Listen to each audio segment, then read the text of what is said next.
आज ही Doubtnut app download करें। Doubtnut पर होगा अब आपके सभी मैथ्स, केमिस्ट्री, फिजिक्स और बायोलॉजी डाउट्स का सफाया। बस अपने क्वेश्चन की फोटो खींचो, उसे क्रॉप करो और तुरंत वीडियो सोल्यूशन पाओ। Download now. क्वेश्चन में हमें कुछ स्टेटमेंट्स दी हुई हैं और इन्हें पढ़कर हमें बताना है कि नियो डार्विनिज्म के रिलेशन में इनमें से कौन सी सही है। अब डार्विनिज्म क्या होता है?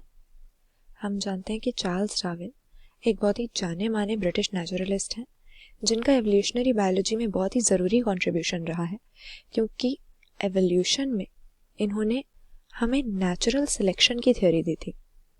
इस थ्योरी के हिसाब से सभी पॉपुलेशंस में हम देखेंगे कि हमें कुछ छोटी छोटी इनहेरिटेबल वेरिएशंस मिलती हैं जो कि पॉपुलेशन के डिफरेंट इंडिविजुअल्स को एक दूसरे से डिस्टिंग्विश करती हैं, और इन वेरिएशंस में कुछ ऐसी होती हैं जो कि उस इंडिविजुअल की फिटनेस को एनहांस करती हैं, या हम कह सकते हैं ये फ़ायदेमंद होती हैं, उसे उसके हैबिटेट में अडेप्ट करके सर्वाइव करने में ये हेल्प करेंगी।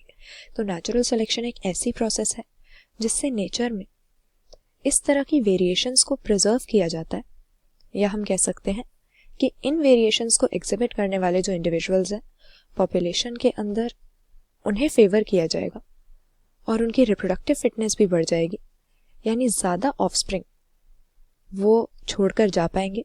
और इसीलिए आने वाली सक्सेसिव जनरेशन्स में हम देखेंगे कि इस तरह के ऑर्गेनिज्म की फ्रीक्वेंसी बढ़ जाएगी, या ये वेरिएशन हमें ज़्यादा देखने को मिलेंगी जो फिटनेस को बढ़ाती हैं, और बाकी सब या तो एलिमिनेट हो जाएंगी या फ्रीक्वेंसी उनकी धीरे धीरे घट जाती है।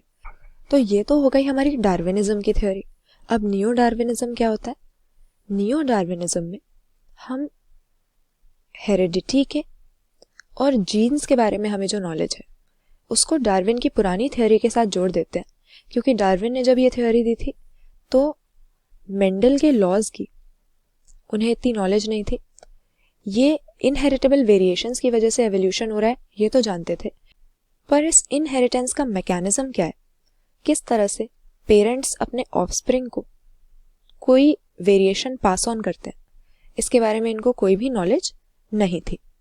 तो इसीलिए नियो डार्विनिज्म एक ऐसी नई थ्योरी है जिसमें हमारी मॉडर्न नॉलेज को और मेंडल के हेरिडिटी के लॉज को हम पुराने डार्विनिज्म के साथ कंबाइन करते हैं।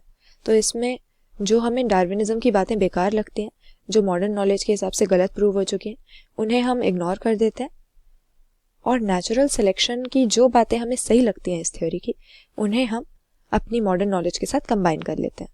तो सबसे पहला हमें स्टेटमेंट दिया है कि नियो डार्विनिज्म जर्म प्लाज्म और सोमैटोप्लाज्म के बीच में डिस्टिंग्विश कर पाया। ये बात बिल्कुल सही है।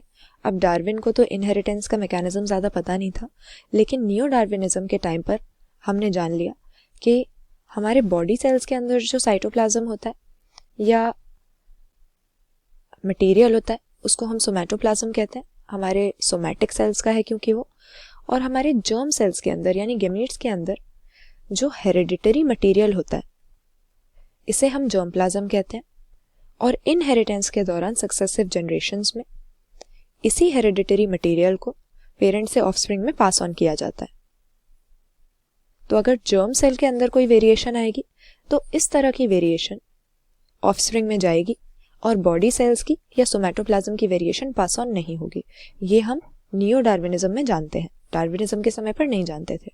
दूसरी चीज़ भी यहाँ पर सही लिखी हुई है, नियो डार्विनिज्म में हम मानते हैं कि अडेप्टेशन मल्टीपल फोर्सेस की वजह से होती है, नेचुरल सिलेक्शन इनमें से एक है।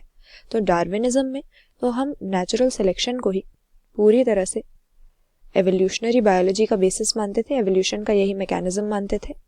लेकिन नियो डार्विनिज्म में हम मानते हैं कि नेचुरल सिलेक्शन हालांकि नेचर में हर समय पर ऑपरेट कर रहा है, लेकिन एवोल्यूशन को कराने वाली एक लौती फोर्स नहीं है।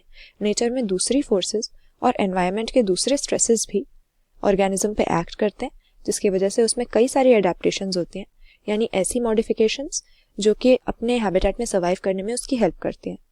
बाकी जो लास्ट के दो स्टेटमेंट्स हैं यहाँ पर सही नहीं है। कह रहे हैं कि वेरिएशंस इंडिविजुअल्स में अक्यूमुलेट होती हैं। अक्यूमुलेशन की बात यहाँ पर हम नहीं कर रहे, हम बात कर रहे हैं इन इनहेरिटेबल वेरिएशंस की पेरेंट्स से ऑफस्प्रिंग में जाने की, और जो फिटनेस बढ़ाती हैं इस तरह के वेरिएशंस की प्रिजर्व होने की। अगर ये फिटनेस बढ़ाएगी तो इसकी फ्रीक्वेंसी बढ़ जाएगी, और अगर ये फिटनेस एनहांस नहीं करेगी तो सक्सेसिव जनरेशन्स में इसकी हमें कम फ्रीक्वेंसी मिलेगी, अक्यूमुलेशन नहीं होता है। उसी तरह से लास्ट में भी गलत है। कह रहे हैं एक्वायर्ड कैरेक्टर्स की इनहेरिटेंस को एक्सेप्ट यहाँ पर किया गया, बिल्कुल नहीं। ये तो हम अब अच्छे से जानते हैं कि जो अपने लाइफ टाइम में कोई ऑर्गेनिज्म एक्वायर करता है कैरेक्टर, या उसकी बॉडी सेल्स में कोई चेंज आता है, तो ये इनहेरिट नहीं होता, पेरेंट्स से ऑफस्प्रिंग में ये पास ऑन नहीं होता है। तो यहाँ पे ऑप्शन ए सही आंसर हम मार्क कर देंगे। 1 और 2 स्टेटमेंट्स तो सही हैं, लेकिन 3 और 4 नियो डार्विनिज्म में सही नहीं है।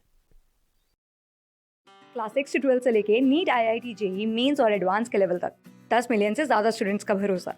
आज ही डाउनलोड करें डाउटनेट ऐप या व्हाट्सएप कीजिए अपने डाउट्स 8400 400 400 पर।